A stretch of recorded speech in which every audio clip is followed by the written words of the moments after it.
Oke, kembali dengan saya lagi di sini Al Azhari. Oke, dalam video kali ini saya akan membuat tentang teks prosedur kembali, dan saya akan membuat rangkuman tentang teks prosedur itu. Oke, apa sih itu teks prosedur dan gimana cara membuatnya? Oke, saya akan mengulas kembali di video ini. Pertama kita akan pengertian teks prosedur terlebih dahulu. Apa itu teks prosedur? Teks prosedur adalah tahapan, langkah demi langkah yang harus kita patuhi, harus kita ikuti. Agar apa? Agar kegiatan yang kita lakukan berjalan dengan lancar dan tidak ada penghambatan.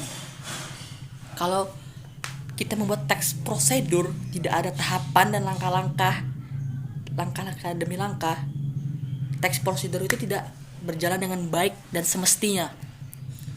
Oke, itu. Dan teks prosedur ini ada dua macam. Yang pertama, teks prosedur sederhana dan teks prosedur yang kompleks. Kalau teks prosedur yang sederhana, dia yang sistematis, jelas, tapi kurang dipahami oleh si pembaca. Sedangkan teks prosedur yang kompleks, dia menunjukkan langkah demi langkah, tahap demi tahap, dan sistematis. Jadi dia lengkap dan bisa dimengerti oleh si pembaca tersebut. Jadi membuat teks prosedur itu tidak asal sembarangan. Kita harus mengikuti langkah demi langkah agar teks prosedur itu berjalan dengan baik dan semestinya. Dan membuat teks prosedur itu tidak boleh dirubah-rubah atau langkah-langkahnya dirubah-rubah. Tidak boleh seperti itu. Kalau dirubah-rubah, membuat teks prosedur akan terjadi penghambatan dan akan terjadi masalah. Seperti itu. Dan setelah kita memahami teks prosedur, kita akan mengetahui atau cara membuat rancangan teks prosedur tersebut. Kalau kita kembali pertama dari awal, saya akan memberi gambaran kepada kalian semua. Sebuah desainer atau perancang, sebelum mereka merancang sebuah baju atau membuat baju atau gaun, mereka harus merancang dulu terlebih dahulu gaun tersebut. Mereka harus merancang, mendesain. Begitu juga dengan ini. Kalau tadi kan desainnya merancang sebuah baju. Kalau di sini merancang sebuah teks prosedur. Kalau kita tidak membuat rancangan dalam membuat teks prosedur, kita tidak bisa membuat teks prosedur tersebut. Jadi kita terlebih dahulu akan membuat rancangan. Apa sih yang kita buat itu? Yang pertama kita harus menentukan perancangan atau dalam teks prosedur. Kita harus menentukan sebuah macam teks prosedur tersebut atau tahap-tahapan dalam langkah.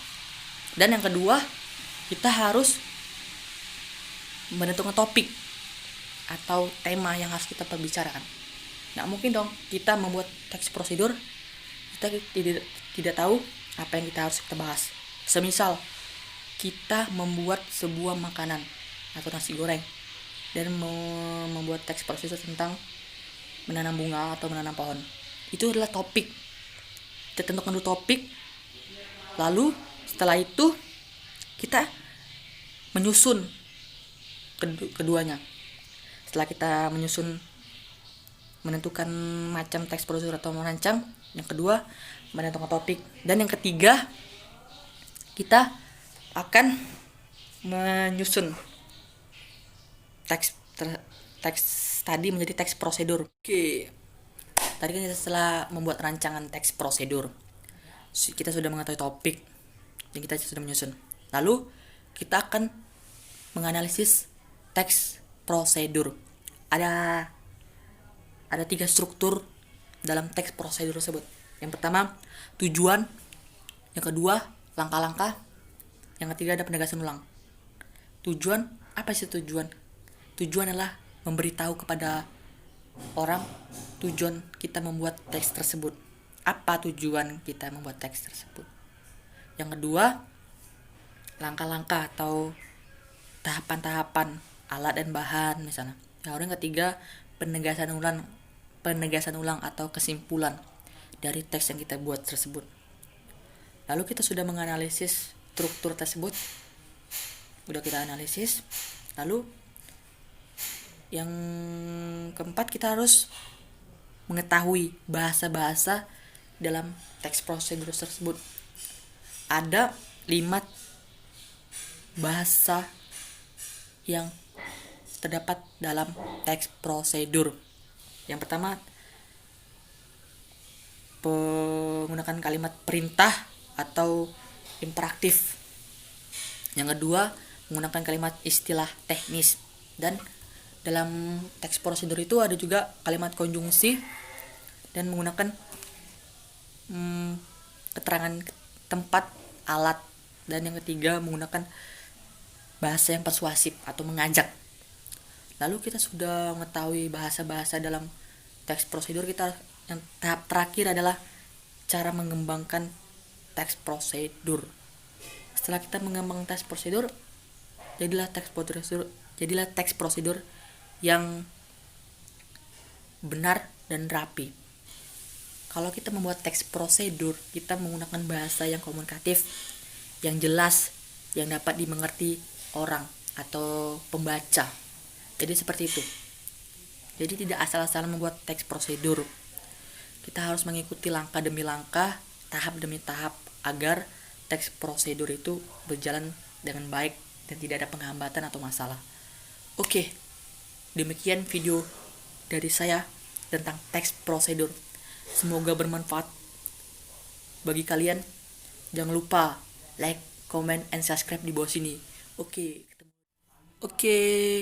terima kasih karena kalian sudah menonton video saya, dan semoga kalian terhibur dan bisa bermanfaat pada kalian semua. Oke, sampai ketemu lagi dengan video saya selanjutnya.